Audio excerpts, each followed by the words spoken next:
para mahalin kayo. Kaya inisip ko, hindi na mahalaga na makilala ninyo yung tatay ninyo. Pero Nay, sinabi niyo po sa amin na patay na siya. Nagsinungaling pa rin po kayo sa amin.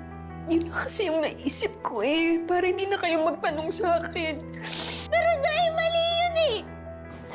Sorry kasi kahit naman sabihin ko sa inyo, hindi niyo ako maiintindihan eh. Di ba po sinabi niyo sa amin na dapat lagi magsabi ang totoo, na hindi magsisinungaling?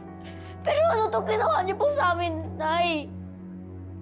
Tyrone, anak, sorry. Patawarin mo ako, Tyrone. Ayan! Bakit nagawa niyo sa amin to, Nay? Bakit ayaw mo makilala namin yung tatay namin? Bakit ka nagsinungaling, Nay? Sorry. Nay! Sorry kasi kahit naman sabihin ko sa inyo, hindi niyo ako maiintindihan ni anak. Sorry na. Patawarin niyo ako. Hindi, Nay eh. Hindi yun eh. Hindi ko to inaasahan sa inyo, Nay. Niloko niyo kami ni Tyrone.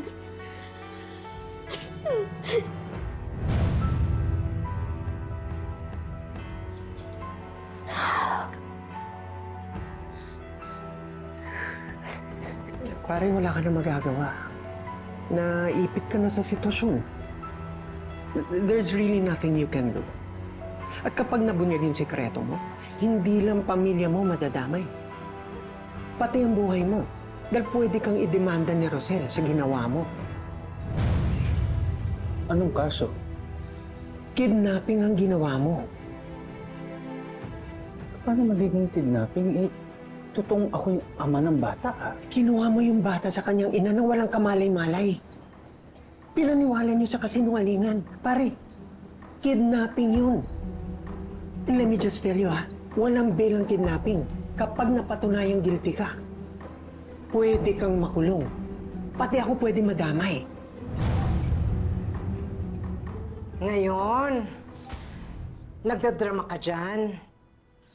Kasalanan mo naman kasi. Eh bakit ba ang chismosa nyo? Ha? Madam Jacinta? Bakit ba hindi nyo nalang hinayaan si Rosel na siya ang magsabi ng katotohanan sa mga anak niya? Kailangan pangunahan nyo? Eh, hindi niya nga masabi. Kasi, duwag. Hindi ho ako duwag. Ayoko nang guluhin yung buhay ng mga anak ko. Eh, paano magugulo? Sasabihin mo lang naman sa kanila na buhay ang tatay nila. May ibang pamilya ko yung tatay nila. Anong gusto mong sabihin ko sa mga anak ko? Nabuntis lang ako ng isang lalaki may asawa? Ayun. At lumabas din ang totoo na naglandi ka nga. Madam Jacinta, tama na! Tumigil ka na! Hoy, pinipigilan mo ko? Sa sarili kong property, ha? Dahil masyadong matabil ang bunganga nyo!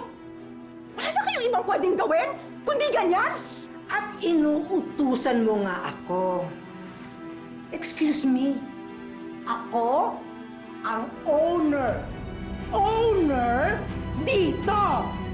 Gagawin ko kung ano ang gusto kong gawin!